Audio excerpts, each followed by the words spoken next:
J'ai tenté une petite expérience, joué exclusivement en utilisant du cloud gaming pendant une semaine, et plus particulièrement GeForce Now. Alors, est-ce que l'expérience était bonne ou est-ce que je me suis arraché les cheveux?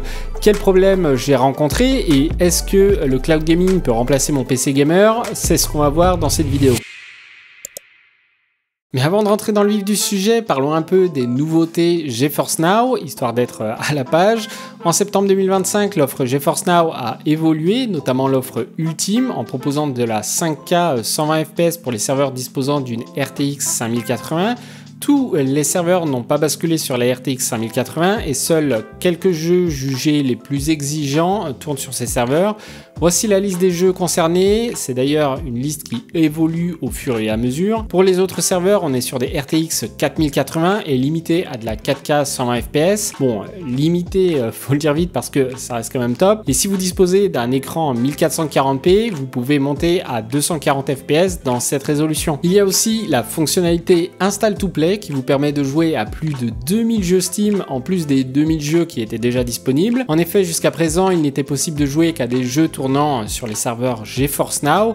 Grosso modo, les jeux sont déjà préinstallés sur leur serveur et grâce à Install to Play, vous pouvez jouer à encore plus de jeux Steam. En gros, c'est comme si GeForce Now vous mettait à disposition un serveur vide. Du coup, vous installez votre jeu depuis leur service et c'est parti. Par défaut, vous avez 100 Go de stockage temporaire, donc votre installation de jeu ne doit pas dépasser les 100 Go. Et en plus, dès que vous arrêtez la session de jeu, l'installation est perdue et donc si vous relancez une session, il faudra repasser par la procédure d'installation. Vous pouvez payer un stockage permanent pour éviter cet inconvénient, mais c'est une option qui a un coût supplémentaire en plus de votre abonnement. Alors avant d'aller plus loin, j'aimerais aussi mettre au clair quelques points très importants liés aux prérequis du cloud gaming en général, pas que pour GeForce Now. Il faut absolument avoir une connexion internet digne de ce nom. Je ne peux que vous recommander d'avoir la fibre si vous voulez profiter au mieux du cloud gaming.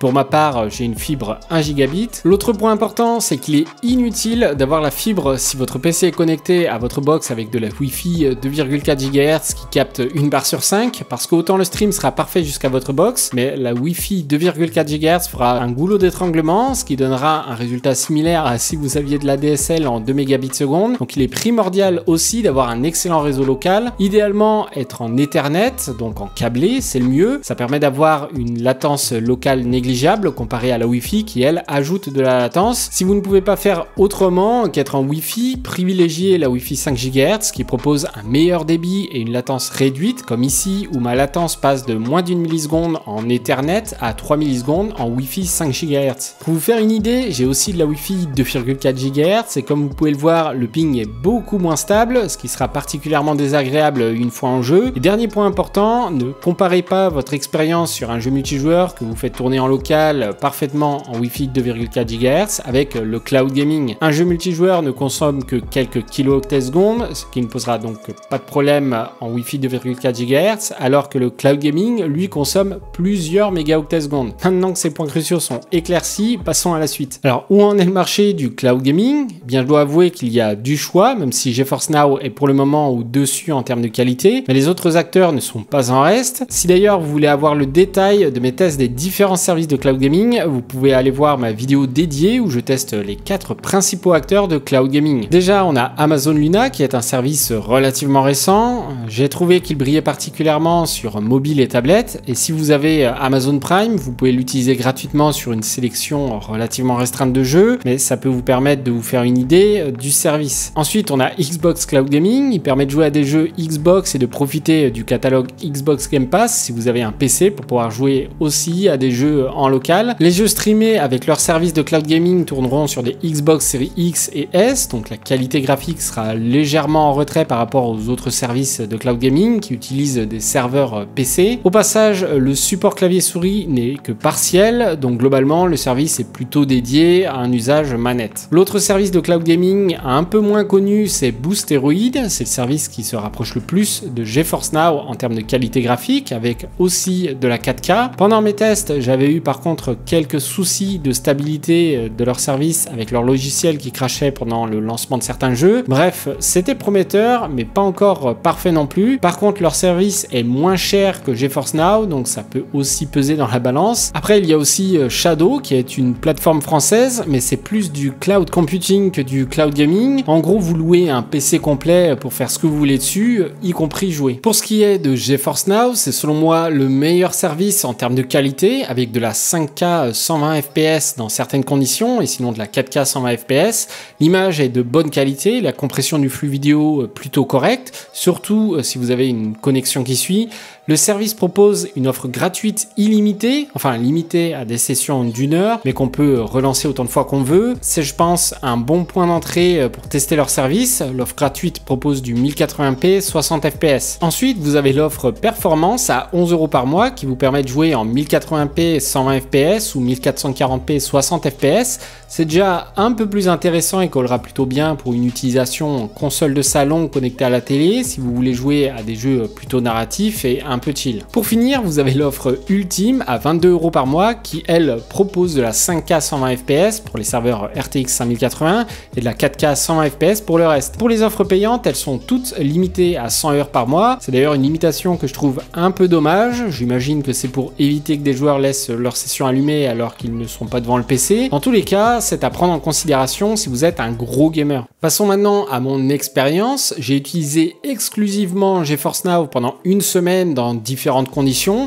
Pendant cette semaine, j'ai joué à Borderlands 4, Cyberpunk 2077, Baldur's Gate 3 et Dune Awakening qui tournent justement sur des serveurs RTX 5080. J'ai aussi joué à New World qui lui tourne sur des serveurs RTX 4080. Alors j'ai testé GeForce Now sur plusieurs machines, déjà mon PC principal mais aussi mon Steam Deck et pour finir mon iPad Pro. Sur PC, l'expérience était fluide, j'ai installé l'application GeForce Now pour avoir la meilleure expérience possible, mais ça marche aussi très bien avec le navigateur. Pour info, j'ai réglé le flux vidéo en 10 bits dans l'application pour avoir le meilleur rendu possible. D'abord, j'avais envie de tester Borderlands 4 qui est très mal optimisé, donc c'était l'occasion de tester les serveurs de GeForce Now dans des conditions difficiles. Et au niveau des performances, avec le jeu en élevé, du DLSS en équilibré et de la frame generation en 2x, j'ai eu des très bonnes performances. Encore une fois, pour un jeu très mal optimisé, on tourne aux alentours des 150 fps en 1440p. L'autre élément qui m'intéressait avec Borderlands 4, c'était de tester la compression d'image parce que Borderlands 4 a pas mal de zones qui me semblaient particulièrement difficiles pour la compression, notamment cette étendue de végétation où tout est vert avec finalement très peu de tons différents. Du coup, je trouve que la compression s'en sort plutôt bien, c'est pas parfait et on sent bien que c'est pas pareil que si le jeu tournait en local, mais gardez en tête que ce que je vous montre correspond à un des pires scénarios pour la compression. En plus, avec la compression de YouTube qui vient se rajouter sur mes captures, ça n'aide pas. En tout cas, rassurez-vous, c'était parfaitement jouable. Ensuite, sur Cyberpunk 2077, Baldur's Gate 3 et Dune Awakening, j'ai trouvé que la compression était bien meilleure. Les jeux ont globalement plus de contraste, ce qui évite que la compression fusionne trop les pixels de couleurs proches, ce qui a tendance à donner cet effet un peu flou. Au passage, si la vidéo vous plaît, n'hésitez pas à la liker, à vous abonner, ça vous prend que 2 secondes et moi ça m'aide énormément. Allez, on revient au sujet principal et plus particulièrement l'input lag. Pour le coup, j'ai trouvé qu'il était plutôt bon. Je n'ai pas été dérangé en tout cas avec le clavier souris alors que c'est le genre de périphérique qui met le plus en avant l'input lag. Je dirais que c'est sur Borderlands 4 où j'ai ressenti le plus de lourdeur dans les mouvements de caméra, mais la frame generation y est probablement pas pour rien non plus. Pour Cyberpunk 2077 et Dune Awakening, je n'ai pas ressenti autant de lourdeur. Ensuite, j'ai voulu tester GeForce Now sur mon Steam Deck et je dois dire que c'est là où j'ai pris la plus grosse claque parce qu'autant sur PC c'est sympa mais j'ai déjà un bon PC donc je ne suis clairement pas la cible pour GeForce Now, autant sur Steam Deck ça le transforme totalement. Imaginez jouer à Cyberpunk 2077 tout en ultra avec du pass tracing, une fluidité parfaite, 6 heures d'autonomie et dans un silence absolu. Et bien c'est ce que permet GeForce Now avec le Steam Deck. Alors évidemment dans mon cas je peux très bien utiliser le Remote Play, mais pour quelqu'un qui n'a pas un très bon PC, voire quelqu'un qui n'a que un Steam Deck, ça fait toute la différence. Et franchement c'est là où j'ai le plus apprécié GeForce Now, mais au-delà au-delà du mode portable du Steam Deck, j'ai même pu transformer mon Steam Deck en console de salon en le branchant à la télé. Et pour le coup, j'ai joué en 4K à n'importe quel AAA dans d'excellentes conditions. En prime, la compression du flux vidéo est clairement moins perceptible sur la télé vu que je suis plus éloigné de la télé comparé à un écran de PC.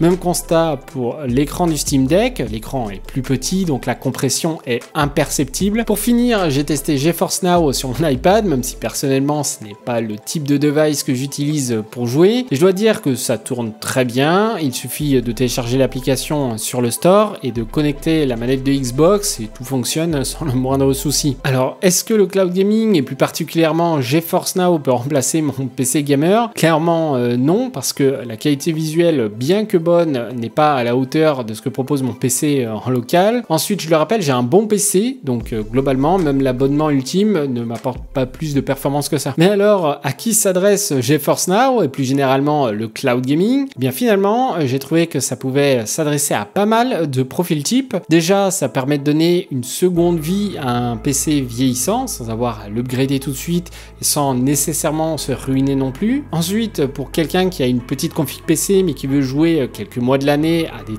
AAA dans d'excellentes conditions, ça peut aussi être une solution intéressante. Pour un possesseur de Steam Deck, parce que là, pour le coup, le Steam Deck devient un peu la machine à tout faire, surtout pour ceux qui n'ont pas de PC gamer en parallèle. Pour les personnes qui sont chez Apple, notamment avec un Mac, c'est aussi un moyen intéressant pour pouvoir jouer. Et pour finir, les joueurs très occasionnels qui ne peuvent pas jouer toute l'année, ils peuvent se prendre un abonnement au cloud gaming quelques mois de l'année et ça fera très bien l'affaire. En tout cas, n'hésitez pas à me dire en commentaire si vous avez d'autres cas de figure où le cloud gaming pourrait être intéressant. Pour conclure, j'ai trouvé l'expérience GeForce Now vraiment bonne et c'est vraiment cool qu'ils mettent à jour petit à petit leurs serveurs sur des RTX 5080. Ça montre qu'ils continuent de faire évoluer leur service et finalement c'est aussi un argument en faveur du cloud gaming comparé à un PC gamer où le coût de l'upgrade peut être important, notamment lorsqu'on change de socket de processeur. Après, ça ne remplace pas l'expérience d'un bon PC gamer en local, mais pour certains profils de joueurs, ça peut être une solution plus économique. C'est finalement comme un leasing de PC gamer sans les soucis qui vont avec, comme les risques de panne. Globalement, le PC proposé par GeForce Now avec l'abonnement ultime correspond à un PC qui coûte environ 2150 €. Et encore ici, j'ai vraiment fait attention au niveau des composants pour refléter au maximum la réalité. Si on fait un rapide calcul, ça correspond à 97 mois d'abonnement ultime à 22 € par mois, ce qui équivaut